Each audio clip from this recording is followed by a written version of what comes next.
Welcome to Intercultural Kingdom podcast. Today I have Revd Richard Young of Holy Innocents Parish Church with me. How are you, Richard? I'm fine. It's good to see you. Yeah. Richard, thank you for taking the time to come and talk to me today about what you do, the mission, and the Intercultural Kingdom. Please tell us who you are and what do you do and how do you go about what you do within your ministry. Okay, well, I'm here because I'm Rector of Holy Innocents Fallowfield, as you said. I'm a non-stipendiary minister. So I've been a non-stipendiary minister for nearly 30 years. So I also have a day job in business. And I took over as honorary Rector of Holy Innocents 6 years ago. So part of what I'm going to speak about is their journey that I come in. I'm kind of the front man for, but it's also my own experience. Oh, that's fantastic. I like the fact that you said it's their journey. And yes, please go ahead. Tell us how you get to Holy Innocent and how it's been for the last 6 years, you said, and up to where we are now. Yes, well, if I talk about their journey, so Holy Innocents is at the Catholic end of the Church of England, very much in the liberal tradition, and they've had a long interest and commitment to social justice and to working with asylum seekers and refugees, long before I came. And in fact, long before our current community of Farsi-speaking asylum seekers and refugees came. I'll call them migrants, by the way, because they come in two categories, while they're still waiting for permission and then afterwards, but we call them just migrants. So they work with people for a long time. And then about 8 or 9 years ago, some people were housed in a Home Office hostel, literally right next to the church, from Iran. They came to the church and they were welcomed, and they came with questions that they wanted answers to, issues that they needed resolving, and volunteers within the church got going on helping them. And that work just grew and grew and grew. They're very good at telling each other about the church that they've been to in conversations at English classes or whatever. So the network in that community is very, very strong. So we quickly found that starting with 3 or 4, there were then 10 and then 20, a lot of people coming. So when I arrived in 2018, they were feeling overwhelmed by the amount of work involved. And it was out of some conversations I had with David Walker that we were allowed to set up a charity which the Diocese seed funded, and I raised some other funding as well. And that was how Taban was born, which is a charity focused on helping migrants who speak Farsi, helping them in their own language, and helping them both with short-term problems and helping them build new lives in the UK. And we hired a full-time Farsi-speaking member of staff, and now we have 2 staff. So those are the 2 arms of what I do. The church, more pastoral and spiritual, and then Taban very much picking up the practical support that they require. You're a very busy man, Reverend Richard. You mentioned that people started asking questions. Is it as immigrants or just questions about faith, about Christianity? Because you said they're coming from Iran, Afghanistan background, which predominantly anyone would think they were all Muslims then. Right, okay. Well, when I said that, I was thinking mainly practical questions. Right. So at the most basic level, an asylum seeker will come into church and they'll say, I've got toothache, how do I get to see a dentist? I haven't got any money. Okay. So the first thing we say is, well, actually, dental treatment for asylum seekers is free. And secondly, you need to register with a dentist. Well, how do I do that? I don't speak any English. And that's the kind of practical help that we provided. There are many, many other things that they need, going down into, more complicated forms and bits of bureaucracy they have to engage with. Yeah. Spiritually, it's different. Sometimes they do ask questions, sometimes they don't. Sometimes they navigate their own way around, talking to other Farsi speakers as well in the congregation. Right. Yeah, I can see where you're coming from them. So more or less is the practical thing for basic needs, for basic requirements. Yes. That is what the questions they're asking. And then it's totally up to them how the Spirit leads them, what other interests they generate. But in your case, you just deal with, as they come through the door, you look for a way to help them move on. And by the way, one thing, if you don't mind my correcting you, and I would have said this myself a few years ago, and I've learned a huge amount about Iran and its culture, a very ancient, proud culture going back thousands of years. Most people who come out of Iran are not Muslims. Right. Attendance at Friday prayers in Iran is lower than church attendance in the UK. Right. It's a political institution which controls the country, which is, according to the people I speak to, very corrupt, and which uses Islam as the face of the regime. But there's a deep cynicism about Islam in particular, because anyway, so yes, I would say it's not a Muslim country. Right. Okay. Thanks for that correction, and that tells you how far my knowledge is shallow regarding these issues. Tell me more about the Turban Charity. I know there's a charity you're part of. Probably you. I'm the chair. You're the chair. Yes. And the work you do from then up till now, going forward, how has that helped in growing your church? If that maybe it's to say it, or even your community. So we're very the church has in effect given birth to Turban, but it's growing up, and we want it to be as independent as possible. Yes. So there is a partnership between the two, but they do very different things. Turban is not there in order to enable the church to grow. Okay. It's there to help migrants who need help. Yeah. And it acknowledges the fact that these migrants have a huge amount of resilience and determination, and they want to do things with their lives, but they just need small amounts of help at key points to enable them to make the next step forward.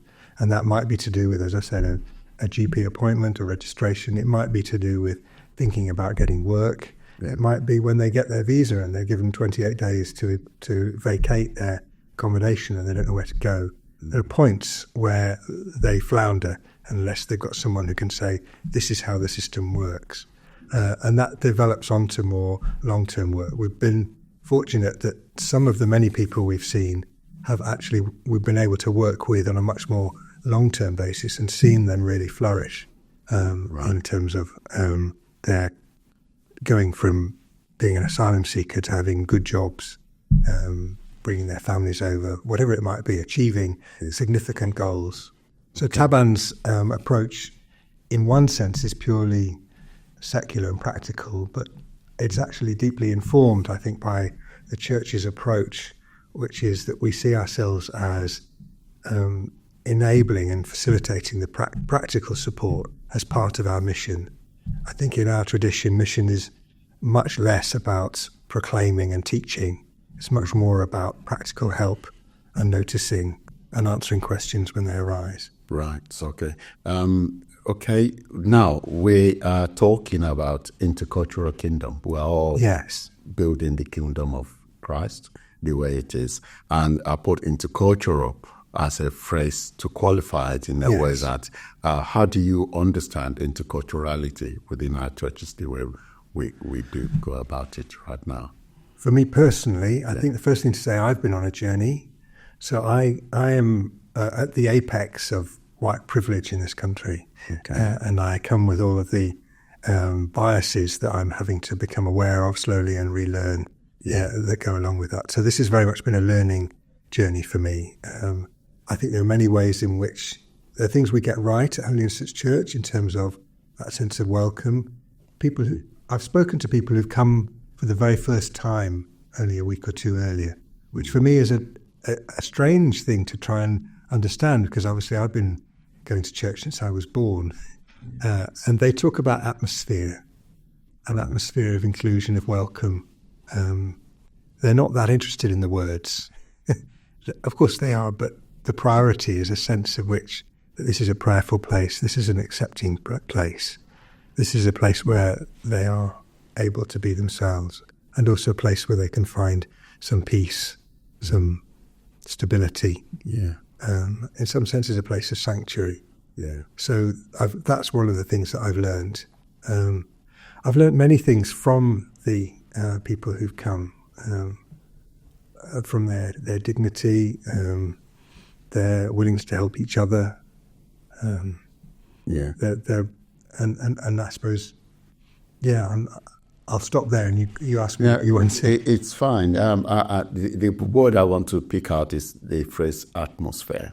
Yes. You said atmosphere is obviously, sometimes you go to church, depends on what your background is. Yeah, you probably want a little bit more lively, and some people just want that solemnity, where just to go in, have that personal, quiet presence, and just do say whatever they want to say. Do you think in the way you run your parish, your ministry at Holy Innocents, you kind of give room to either of those, or you're more traditional setting? If anyone is looking for rah-rah worship, no, please, not in Holy Innocents. But if you're looking for solemnity and, quite good, quiet reflection, then... I've thought a lot about this atmosphere. Yeah. I don't fully understand it. I certainly don't produce it or control it. No. I've worked in the Liberal Catholic Church and also in more open evangelical churches with a very different format. I certainly don't think that any style of worship has a monopoly on whatever that atmosphere is. I can't help being reminded of a verse from Scripture where Jesus talks about the Spirit is like the wind, it blows where it will. Yeah. If you pardon my language, I feel that the main thing I have to do is not screw it up. Yeah. But it's a great privilege to be working in a place where there is that sense that what we're doing is real. Yeah, I get that. And if anyone, but I can deduce a number of points from what we've been discussing so far today, and that is new people coming into your church. You do not know where they're coming from, where their journey is. They have to tell you what is going on. Do you have any process in place where you intentionally reach out, or you just leave it to them to come for help? Or do they just come because they know Richard Young in that church with the links he's got through the word of mouth, like I said, they tell each other what's going on. Which of those things you think is more prominent in your own environment? I think we try and make pathways accessible and open, but we leave the initiative with them. There are people of all cultural backgrounds who come to our church, who sit quietly, who are on their own spiritual journey. God has been with them for a long time before we ever got to know them. Yeah. And they find whatever they're looking for, and then they go away. And I absolutely affirm that.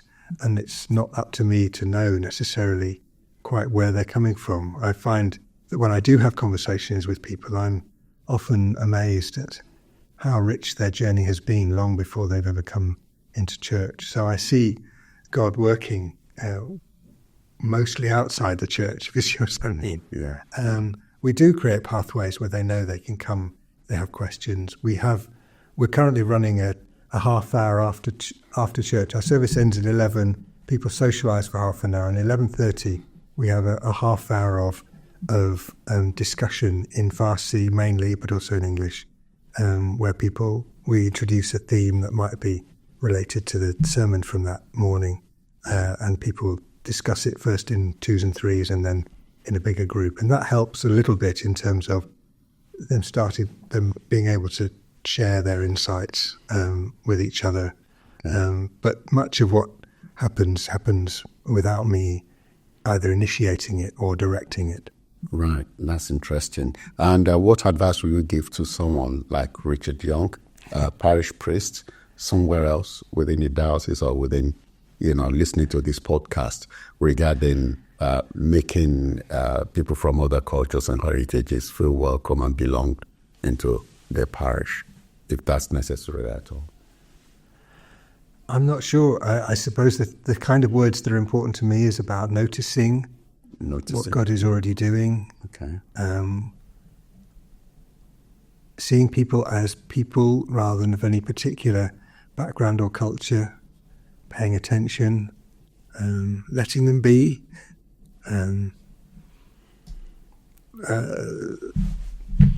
As I said, the atmosphere of prayerfulness and welcome in the church is something that pre-existed my being there, and it's something I don't feel I can control in any way, but I do try to sustain it, to give it room. Okay. Yeah, I can see you're a facilitator of these things. You create the environment and you make people just to feel, and try your best. I try not to destroy an environment that's already there. I try for it not to be about me. Yeah. What are the challenges you think you might have come across along this journey? Because I'm sure it's not all smooth sailing. No, even to get to Taban, to get to whatever you do. What are the challenges you come across, and how do you kind of overcome or go past them? I think a major challenge that I'm aware of as a continuing challenge when dealing with people who have limited English, who come from a different culture, is the tendency to want to teach them and the tendency to get into a parent-child relationship with them, even though they are intelligent adults. There is a sense of, this parent-child culture is a problem the Church has much more widely than just in intercultural interactions. But many of our people who are Farsi speakers come from a culture of respect for people in authority. There's a beautiful sense of courtesy in the way they talk, which is, I think, very ancient and is a lovely thing. But it can sometimes mean that it's easy for people like me to step into that space and to be the parent, be the authority. Right. And I think that is that can be dangerous, because actually you do then end up treating them like children, and they're absolutely not children. Yeah. In other words, yes, be welcoming, but be careful not to be patronizing.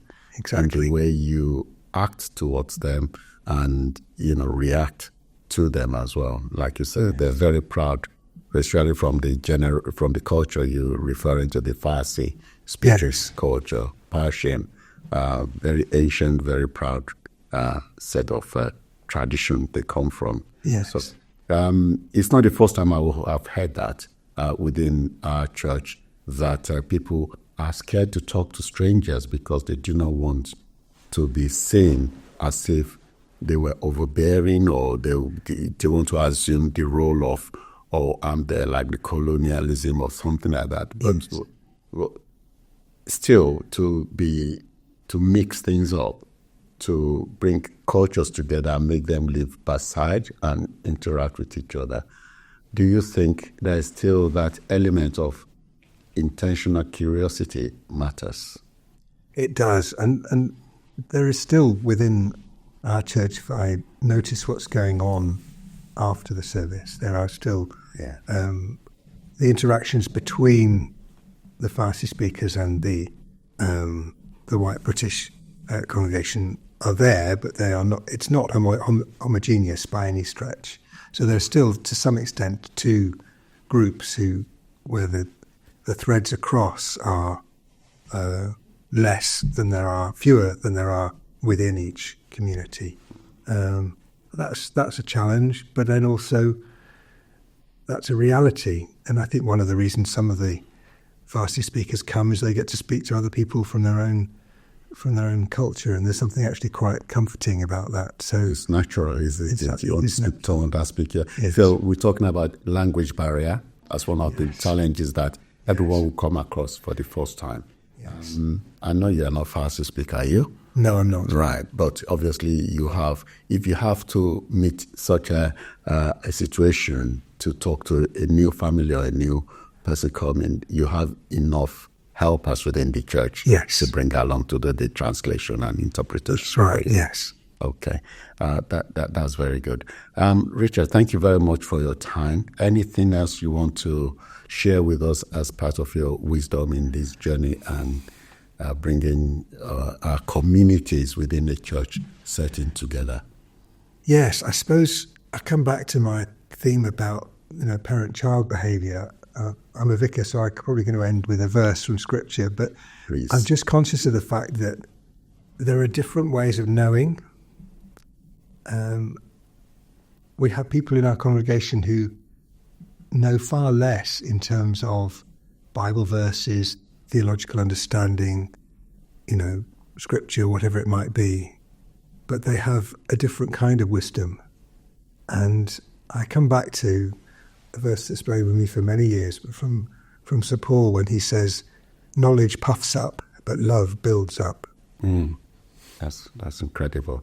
And that actually brings me to one thing which I keep on coming like a mantra within the interculturality of the church, is that we all come from different places. Yeah. And we're all gifted. We have gifts. Yeah. These gifts is useless if you just keep it to yourself, but you got to share it. Yeah. Interact with it. Am I correct in, paraphrasing that's what you're trying to say there? When people come together, they should be prepared to share different gifts from, or allow the new people to be able to be confident enough to share their gifts. Yes. With the community they just arrived in. Yes. Okay. And that can take time sometimes. Yeah. I think after this, I'll probably ask you to tell me more about the puff, from the puff of knowledge coming from, is it St. Paul, you said? It is. I can't remember where it is. I'm very good at remembering where it comes from. That's fine. Thank you very much, Richard. And it's been lovely talking to you today. And I really appreciate your contribution to this podcast. It's my pleasure. Yeah.